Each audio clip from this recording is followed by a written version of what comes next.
Assalamualaikum warahmatullahi wabarakatuh. Alhamdulillahirabbil alamin wassalatu wassalamu ala asyrafil anbiya'i wal mursalin wa ala alihi wa sahbihi ajma'in. Rabbi shrah li sadri wa yassir li amri wahlul 'uqdatam min lisani yafqahu qawli, amma ba'd. Alhamdulillah, kita sambung lagi kuliah maghrib kita berkaitan dengan pengurusan harta pusaka ataupun faraid. Okey, pengurusan harta pusaka atau faraid. Kalau tuan-tuan dan puan-puan yang dirahmati Allah Subhanahu wa taala masih ingat, kuliah kita yang terakhir adalah berkaitan dengan rukun pewarisan atau rukun-rukun pusaka. Pada kesempatan kali ini kita akan bincang pula berkaitan dengan sebab mendapat pusaka, asbabul irsi atau sebab mendapat harta pusaka. Sebab mendapat harta pusaka ini, tuan-tuan dan puan-puan yang dirahmati Allah Subhanahu wa taala, ada 4 sebab. Okey, sebab apa awak dapat pusaka? Kan kalau orang tanya, oh sebab saya anak si mati. Sebab apa awak dapat pusaka? Sebab saya isteri si mati. Jadi ada 4 sebab. 3 daripadanya berlaku kesepakatan ulama. 3 sebab daripadanya berlaku kesepakatan ulama. Apa dia 4 sebab ini? Okey, yang pertama sekali nasab, keturunan, hubungan darah di antara si mati dengan waris yang ditinggalkan. Yang kedua adalah perkahwinan atau azziwaj di antara pasangan lelaki dan perempuan. Yang ketiga adalah disebabkan oleh pembebasan hamba atau dalam istilah fiqhnya dipanggil al-wala, pembebasan hamba. 3 sebab ini semua ulama sepakat mengatakan bahawa ketiga-tiga sebab ini merupakan sebab bagi melayakkan seseorang itu mendapat harta pusaka yang ditinggalkan oleh si mati. Sebab yang terakhir yang berlaku khilaf dalam kalangan ulama ialah baitul mal atau agama Islam. Okey, baitul mal atau agama Islam. Kalau agama Islam tu baitul mal lah, sebab yang menjaga harta bagi orang Islam adalah baitul mal. Yang ini berlaku khilaf ulama. Ya, ada 4, 3 yang awal, keturunan, perkahwinan, pembebasan hamba, itu sepakat ulama. Yang berlaku khilafnya adalah sebab apa dapat pusaka. Baitul mal dapat pusaka kerana ia menjaga hak orang Islam. Di Malaysia kita ini 4 lah, kerana dalam mazhab Syafi'i kita baitul mal ataupun agama Islam merupakan salah satu sebab daripada sebab-sebab pewarisan. Kalau mazhab Hanafi dan mazhab Hambali, baitul mal peluang untuk dapat pusaka terkebelakang, jauh sangat, dan kemungkinan tidak ada peluang pun. Tapi mazhab Syafi'i, baitul mal adalah waris golongan yang ketiga. Okay? Kalau mazhab Hanafi sampai golongan yang ketujuh rankingnya. Mazhab Syafi'i baitul mal rankingnya yang ketiga. Yang pertama yang panggil ashabul furu', yang kedua asabah, yang ketiga baitul mal. Itu mazhab Syafi'i.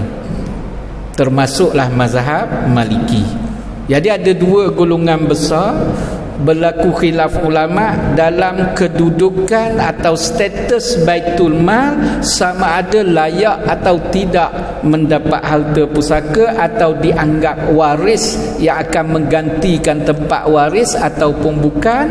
Ada 2 golongan besar dalam kalangan ulama atau mazhab. Mazhab Syafi'i dan mazhab Maliki mengatakan bahawa Baitul Mal layak dapat pusaka jika sekiranya si mati tidak ada waris dari golongan nasab keturunan. Mazhab Hanafi dan Hambali mengatakan bahawa Baitul Mal dapat harta pusaka jika si mati tidak berwaris langsung. Boleh tuan-tuan dan puan-puan ni kita bincang bab Baitul Mal sikit. Okey, baik. Sebab ramai orang kata boleh tak nak beri harta pusaka Baitul Mal. Saya kena tanya balik mazhab mana tu. Kalau mazhab Syafi'i tak boleh lah, maka makan harta Baitul Mal lah dipanggil. Saya nak pakai mazhab Hanafi lah. Kan ramai lah bak harta nak tukar cepat kan. Nak bak harta tukar cepat terus kan. Bak solat sentuh wuduk batal terus. Syafi'i kita memanglah kita mazhab Syafi'i, sentuh lelaki perempuan batal. Mengapa tak pakai Hanafi kat situ? Bak harta untung terus nak pakai kan. Jadi saya kena tanya dulu, kita mazhab Syafi'i ni Baitul Mal layak selama mana tidak ada waris ashabul furud dan asabah. Apa dia waris ashabul furud dan asabah? Panjang pula cerita. Contoh ringkasnya begini tuan-tuan dan puan-puan ya. Kalau sekiranya si mati ni ada isteri, ada anak perempuan, tak ada anak lelaki, sebatang kara si mati, adik-beradik pun tak ada, dia anak tunggal, mak ayah dia pun dah lama meninggal, ke atasnya semua lama dah meninggal, cari sepupu sepapak dia pun tak ada, maka yang layak pusaka isteri dengan anak perempuan. Kalau anak perempuan 5 orang tanpa ada anak lelaki, isteri 1/8 harta pusakanya, sebagaimana firman Allah Subhanahu wa taala dalam surah An-Nisa ayat 12. Isteri 1/8, 0.125%, 0.125% lah lebih kurang, 0.12 ataupun lebih kurang berapa peratus tu, 12.5%. Contoh kalau pakai peratus lah, anak perempuan 4 orang atau 5 orang tadi dapat 2/3 harta pusaka, 66.666%. Campur peratus isteri, peratus anak tadi, tak habis lagi 100%. Ke mana perginya? Baitul Mal. Tapi dengan syarat lah, anak lelaki tak ada dan sebagainya. Tiba-tiba ada cucu lelaki, dia ada anak cucu, tapi cucu lelaki daripada anak perempuan dia 5 orang tadi yang dah kahwin-kahwin semua, ada anak, semuanya tidak dianggap waris cucu-cucu itu dalam mazhab Syafi'i. Tak layak dapat pusaka. Anak daripada anak perempuan kita, ada anak perempuan kita kahwin dapat anak, itu bukan waris harta pusaka kita nanti. Sama seperti kita tak boleh jadi wali, kita atuk kan, nak jadi wali kepada cucu kita daripada anak perempuan, mana boleh? Wali pun tak boleh dah. Bak wali kita faham, kita cari atuk sebelah ayah dia. Kalau ayah dia tak ada lah, ayah dia ada, ayah dia dulu, menantu kita lah tu, besan kita yang jadi wali anak cucu kita nak kahwin, kita tak boleh. Walaupun kita kalau ukur dari segi parameternya lebih baik kita daripada besan kita, contohlah, tetap besan kita yang akan jadi wali kepada cucu kita tu, kalau cucu kita perempuan lah. Contoh pusaka pun sama lah, kita tak layak dapat pusaka cucu kita itu tak layak pusaka kita. Sebab apa? Dia cucu daripada anak perempuan kita. Jadi dalam mazhab Syafi'i, dia tak layak sampai bila-bila nak dapat pusaka, selama mana Baitul Mal ada. Kalau Baitul Mal tak wujud, Di negara Amerika cerita lain lah. Kan itu cerita lain lah. Selama mana Baitul Mal wujud, dalam mazhab Syafi'i kata Baitul Mal layak dapat pusaka. Jadi negara kita ni Baitul Mal ada lah. Sebab itu saya tak bincang panjang lah soal itu. Kan sebab orang kata mengapa Baitul Mal ambil, dalam mazhab Syafi'i membenarkan, tapi nak dapat kepada Baitul Mal tu lambat lah. Sebab kalau kita meninggal, kita tak ada anak, tapi kita ada sepupu kita lelaki daripada anak pak saudara kita. Kan kita, ayah kita ada adik-beradik dia kan, adik-beradik ayah kita tu, pak long kita panggil pak long, pak ngah tu, pak long, pak ngah, pak lang, dia berkahwin ada anak, maka anak dia kalau lelaki sepupu kita, perempuan pun sepupu juga, lelaki tu layak pusaka kita walaupun sepupu. Panjanglah ceritanya, dengan syarat hubungannya dengan si mati lelaki tak diselangi wanita. Panjanglah. Sebab itu Baitul Mal, orang tanya, Ustaz, seorang ini mati Ustaz, tak ada anak lelaki, Baitul Mal ke? Oh, cepat sangat terus Baitul Mal. Kena tanya dulu si mati ada adik-beradik lelaki tak? Ada adik-beradik tak? Ada. Adik-beradik dia dululah, bukan Baitul Mal lagi. Adik-beradik dia tak ada Ustaz, dia anak bongsu dah, adik-beradik dia mati dah. Dia ada anak saudara lelaki tak? Ada. Daripada adik-beradik lelaki, anak saudara dulu dapat, bukan Baitul Mal. Oh, anak saudara dia dah mati Ustaz, tapi ada cucu saudara lelaki. Cucu saudara lelaki dapat, bukan Baitul Mal. Kan kalau kita lihat susu galur daripada family tree tu, kita boleh kelompokkan waris dapat pusaka mengikut hierarki, siapa nombor 1, nombor 2, nombor 3 dan seterusnya.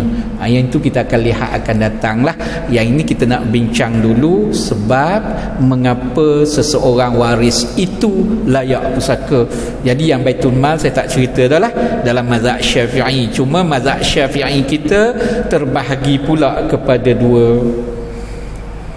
Menurut pandangan Imam Syafi'i dan yang sependapat dengannya, selama mana Baitul Mal wujud, maka Baitul Mal ada peluang dan hak mendapat pusaka. Asal ada je Baitul Mal. Namun demikian, pandangan ulama Syafi'i selepas daripada kurun keempat Hijriyah, apabila melihat kepada struktur dan pentadbiran Baitul Mal sudah pun bercelaru sedikit ketika zaman itu, ulama-ulama Syafi'i membuat fatwa selepas kurun keempat Hijrah, syarat untuk Baitul Mal layak dapat pusaka, mestilah Baitul Mal itu pentadbirannya adalah teratur. Nizamnya, pentadbiran Baitul Mal itu hendaklah teratur. Itulah fatwa yang dibuat oleh ulama-ulama mazhab Syafi'i selepas kurun keempat Hijrah. Ia letak syarat. Dalam pandangan mazhab Syafi'i tadi, Imam Syafi'i sendiri mengatakan asal Baitul Mal ada je dapat pusaka, ada peluang dapat pusaka, tak semestinya terus beri, tak. Tersenarai pihak yang layak dapat pusaka jika si mati tidak meninggalkan waris-waris yang layak dapat pusaka. Namun demikian, apabila berlaku perubahan pemerintahan ketika itu, tahun keempat Hijriyah itu, berlaku pelbagai bentuk pentadbiran harta di Baitul Mal dan sebagainya, ulama-ulama mazhab Syafi'i ketika itu membuat fatwa untuk membenarkan atau membolehkan Baitul Mal layak dapat harta pusaka, mestilah pentadbirannya teratur. Kalau tak teratur, balik kembali kepada waris. Contoh yang saya buat tadi, seorang mati tinggal isteri, tinggal anak perempuan. Maka kalau Baitul Mal itu tidak teratur, menurut pandangan mazhab Syafi'i mutaakhirin, iaitu selepas kurun keempat Hijrah, maka harta itu dipulang kembali kepada anak perempuan, bukan diberi kepada Baitul Mal. Itulah pandangan mazhab Hanafi dan mazhab Hambali. Okey, di Malaysia ni teratur atau tidak? Tanya Baitul Mal lah. Kan? Baitul Mal jawab teratur lah biasanya.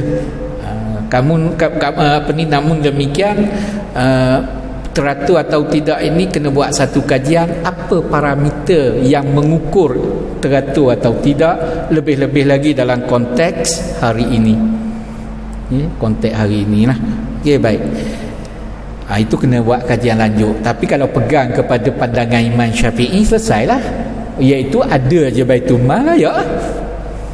Okey, baik tuan-tuan dan puan-puan yang dirahmati Allah Subhanahu Wa Taala. Kita nak pergi kepada syarat pula. Sebab yang disepakati oleh semua ulama, berlaku ijma' ulama 3 sebab, iaitu sebab yang pertama kerabat atau keturunan. Apa yang dimaksudkan kerabat atau keturunan ini, iaitu yang ada hubungan darah dengan si mati, atau disebut kerabat hakiki, yang sebenar, yang betul-betul. Oleh itu, kalau kita belajar tahu basic je, selesai perkara, kan? Tahu basic je.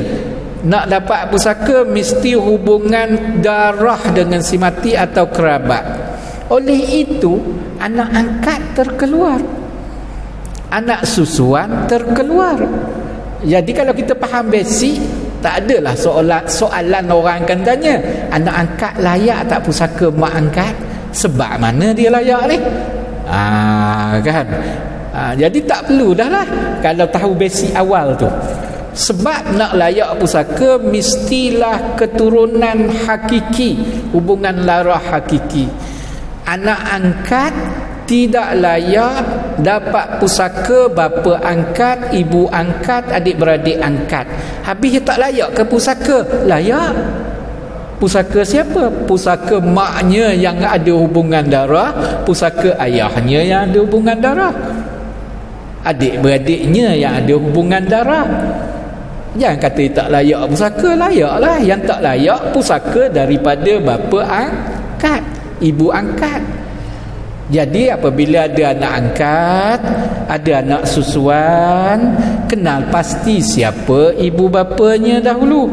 Kerana kalau dia meninggal nanti, kita tak layak pusaka hartanya, walaupun kita yang menjaganya. Yang layak mak dia yang melahirkannya, kerana itulah hubungan darah dengan dia. Yang layak bapanya, bukan kita sebagai bapa angkat. Jelas tu. Okey, baik tuan-tuan dan puan-puan yang dirahmati Allah Subhanahu Wa Taala. Anak susuan pun sama. Tak layak dapat pusaka ibu susuan atau bapa susuan.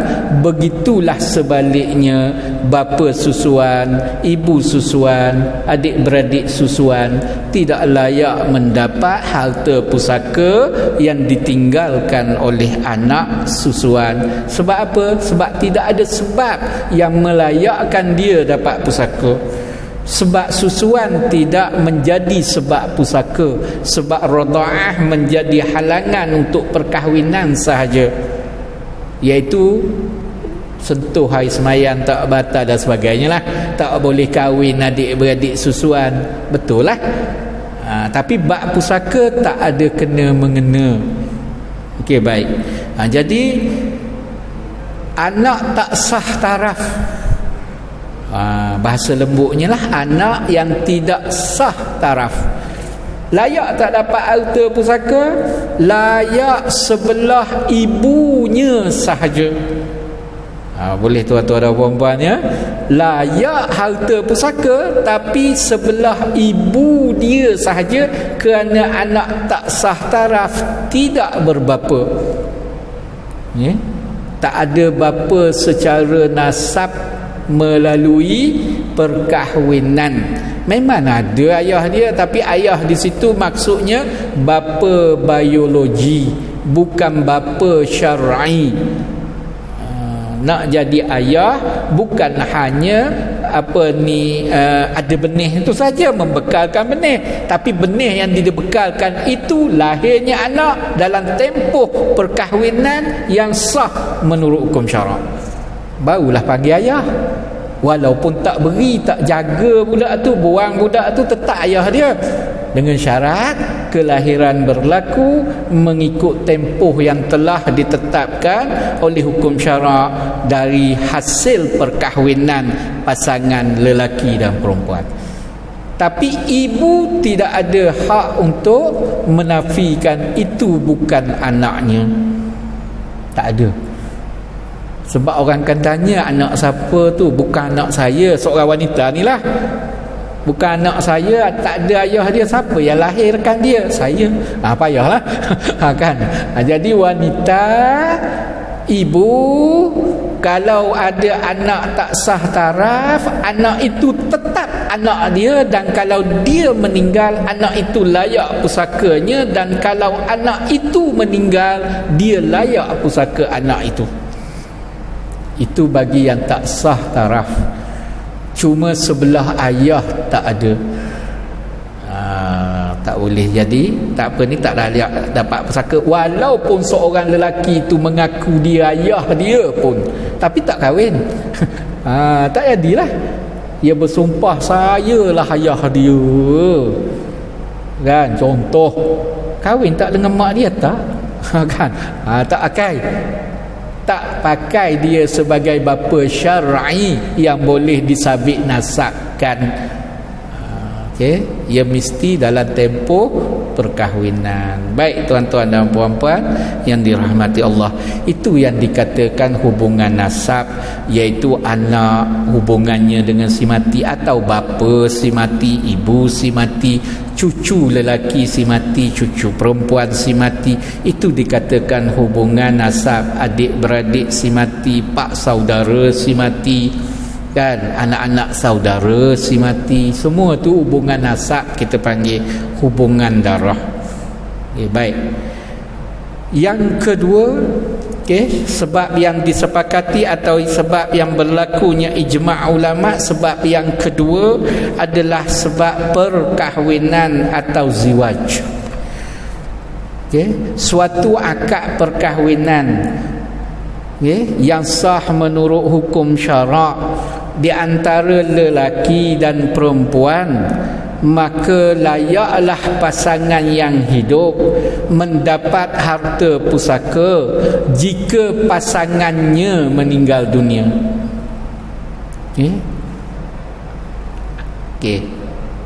Akad nikah yang sah menurut hukum syarak melayakkan pasangan yang hidup mendapat harta pusaka pasangan yang meninggal dunia.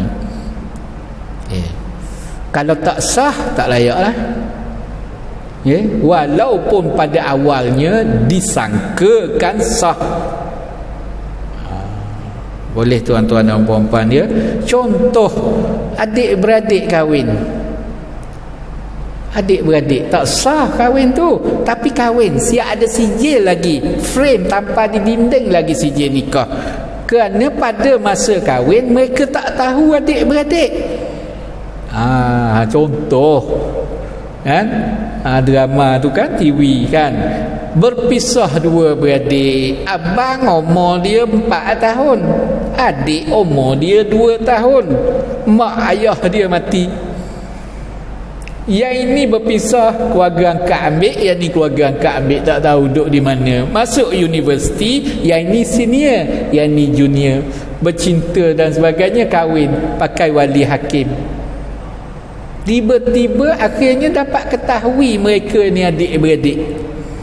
Wajib pisahkan pasangan itu. Kerana pasangan itu kahwin tak, dari asal lagi tidak sah, tapi sangkanya sah.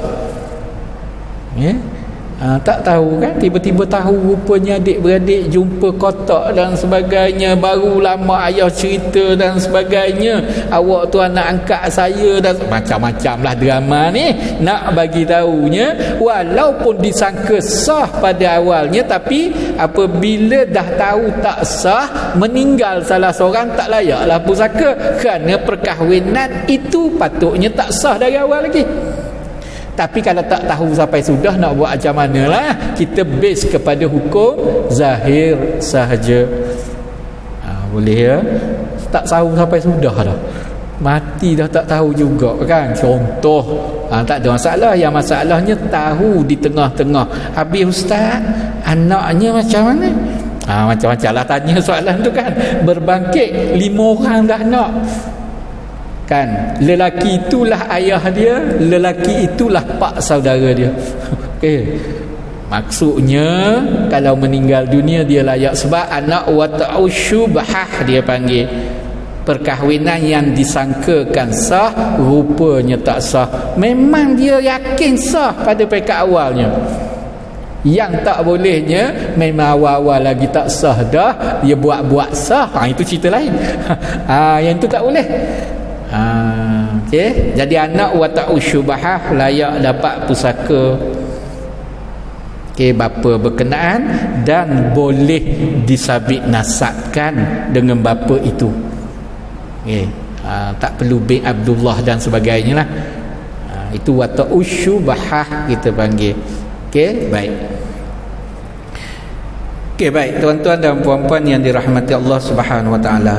Tempoh perkahwinan tidak diambil kira dalam memberi harta pusaka. Okey, tempoh perkahwinan tidak menjadi ukuran untuk menentukan hak pusaka.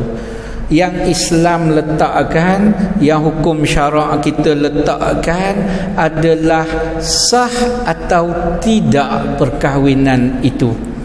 Apabila sesuatu perkahwinan itu sah, tu imam pun kata sah, saksi macam mana sah. Okey, sah dah lah, cium dahi dah lepas dah tu, tak ada masalah. Boleh faham menantu dah bersalam dah dengan mak mertua, tak ada masalah lah, sebab dah nama suami isteri. Rukun nikah pasangan pengantin lelaki, pengantin perempuan. Sah je akad nikah, lelaki akan nama suami, perempuan akan nama isteri. Sah je. Okey. Al-Quran menyebut di dalam surah An-Nisa ayat 12. Tuan-tuan dan puan-puan boleh rujuk. Okey, auzubillahi minasyaitonirrajim. Walakum nisfu ma taraka azwajukum in lam yakun lahunna walad, ila akhir ayat, yang cerita soal pewarisan suami isteri. Walakum, bagi kamu suami-suami, nisfu ma taraka, 1/2 daripada harta yang ditinggalkan oleh isteri-isteri kamu. Tu je ayat Al-Quran. Ia tak tanya oleh isteri-isteri kamu yang kamu kahwin 50 tahun. Tak ada sambung ayat tu. Jadi untuk bergelar suami, untuk berpangkat isteri, perkahwinan sah tak? Sah. Terus nama perempuan suami isteri, lelaki nama suami.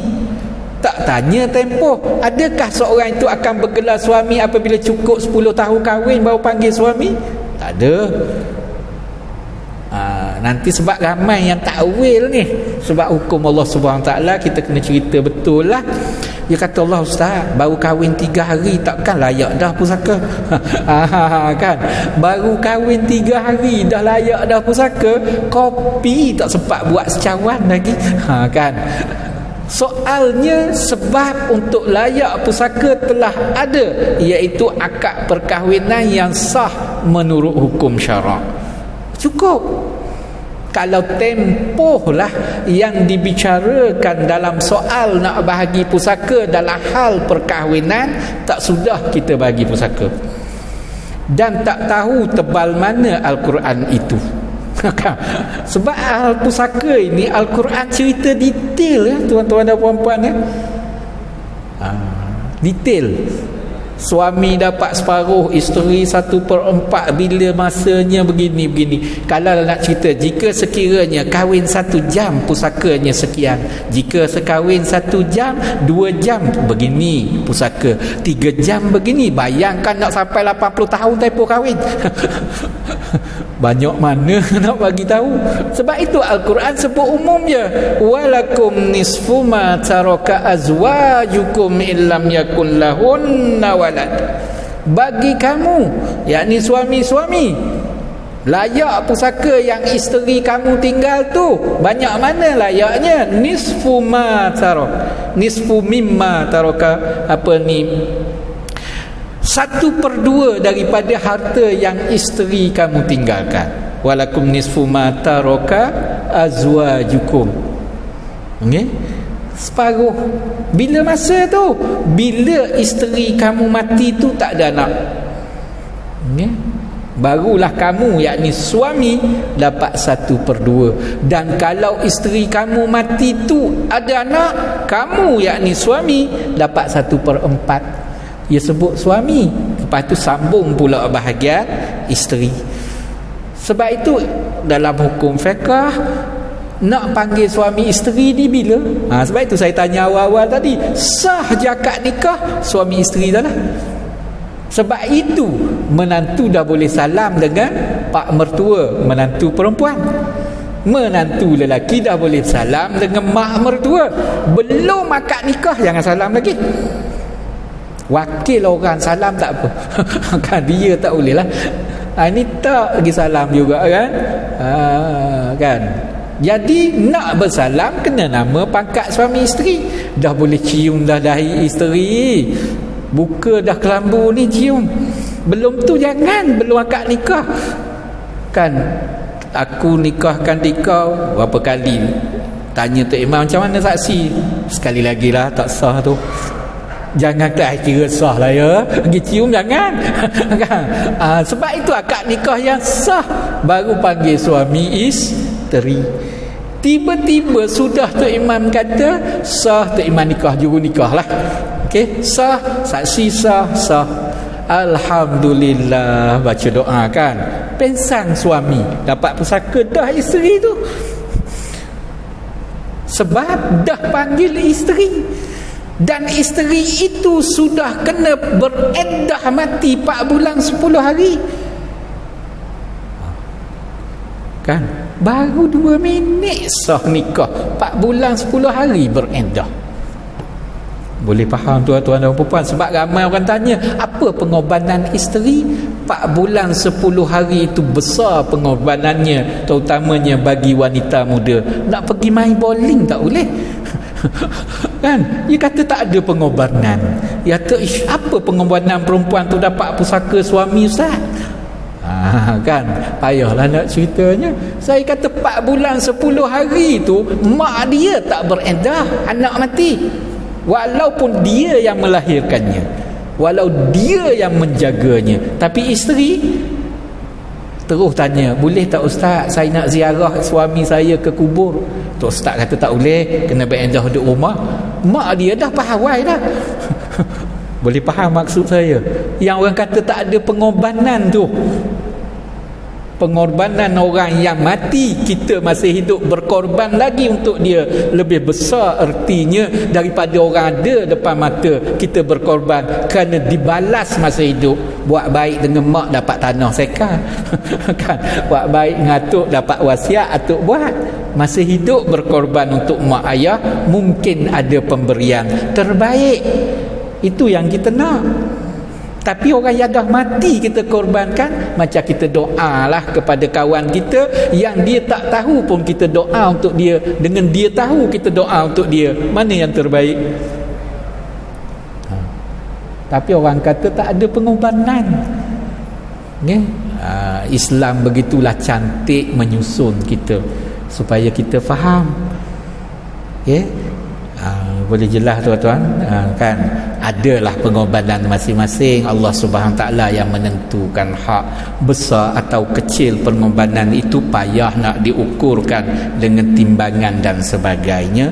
Cuma masing-masinglah yang boleh menilai hal itu.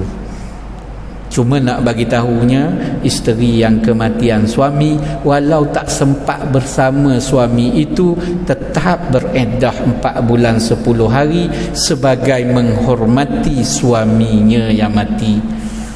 Nak kata supaya suci rahim daripada anak dan sebagainya, tak terlibat, tapi tetap perlu bereddah 4 bulan 10 hari. Apa hikmahnya Ustaz? Menghormati suaminya. Ya, itulah antara bentuk pengorbanan yang dia lakukan dengan akur kepada hukum syarak dalam soal itu. Maka dalam soal pusaka juga kita akurlah dengan hukum syarak. Sebab dia kata bereddah nak pergi kubur pun orang tanya. Okey, baik. Cuma saya nak kaitkan akad nikah yang sah menurut hukum syarak melayakkan pasangan yang hidup dapat harta pusaka pasangannya yang meninggal dunia. Lama atau tidak tempoh perkahwinan, baik atau tidak hubungannya, ada anak atau tidak hasil perkahwinan, tidak menjadi ukuran untuk melayakkan satu pasangan yang hidup itu dapat pusaka. Kerana Islam hanya mengukur, atau hukum syarak hanya mengukur sah atau tidak perkahwinan, tak tinggal sebumbung. Contoh, kahwin Ustaz tapi tak tinggal sebumbung Ustaz, TV pecah, pinggang pecah, mangkuk pecah. Suami isteri tak dia, suami isteri lagi tak bercerai, maka meninggal pasangannya layak pusaka. Kerana suami isteri itu yang menentukan pusaka, namanya, pangkat masih lagi suami isteri. Dah bercerai Ustaz, berapa tahun dah bercerai? Dah setahun. Suami mati Ustaz, layak tak pusaka? Tak layak dah lah. Sebab apa? Sebab orang tak panggil isteri, orang panggil janda. Bezalah namanya. Kan? Kan? Isteri layak, walaupun isteri tak baik atau suami tak baik. Isterinya tak baik dengan suami, tak baik dengan mak mertua, bukan menantu pilihan, tidak membatalkan pusaka kerana akad nikah masih sah. Ya, bini dua. Okey. Kalau dua-dua sah, dua-dua layak, kongsi dua. Ya. Tak tempoh tak kira untuk pusaka, harta sepencarian diambil kira. Ya ada beza lah. Ya. Okey, adakah tak tahu itu suami? Okey. Pasang dua. Isteri yang pertama tak tahu bahawa suami dia ada isteri yang kedua. Isteri yang kedua bersangka dialah yang pertama. Kan? Faham maksud tu? Dua-dua ni sah tak kahwin? Itu je dulu. Kalau dua-dua ni sah, dua-dua layak pusaka. Apabila timbul keraguan, kena buat pengesahan perkahwinan dahulu sebelum pusaka dibahagikan. Okey, saya kata sah atau tidak, bukan daftar atau tidak. Beza tu. Beza tu. Kan, kahwin bawah pokok pisang, tapi yang akad nikah ayah dia. Saksi cukuplah rukun nikah tu. Sah tak akad nikah? Sah lah. Cukup hukum syarak. Boleh daftar tak? Tak boleh, kena bayar denda, bayar apa. Lain beza tu. Sebab itu saya kata akad nikah yang sah menurut hukum syarak. Saya tak kata akad nikah yang sah menurut hukum syarak dan didaftarkan baru boleh. Dah. Untuk menuntut mesti ada sijil nikah. Untuk menuntut, seorang perempuan bawa surat nikah pergi kepada pejabat nak tuntut bagi pusaka. pejabat tengok 3-4 kali surat ni, panggil juru masak Tom Yang, cuba baca surat ni. Surat apa yang tunjuk ni? Kan logo atas macam masjid. Kan juru Tom Yang ni surat pajak, contoh. Maka kahwin tu tak sah lah. Contoh lah, nak buat contoh, bukannya surat tu kalau tak sah tak layak pusaka. Sebab itu kalau bawa surat yang tidak disahkan oleh mahkamah, tak boleh, tak daftarkan di NCR nikah cerai rujuk, maka tak bolehlah nak tuntut pusaka. Bukan tak berhak pusaka, beza.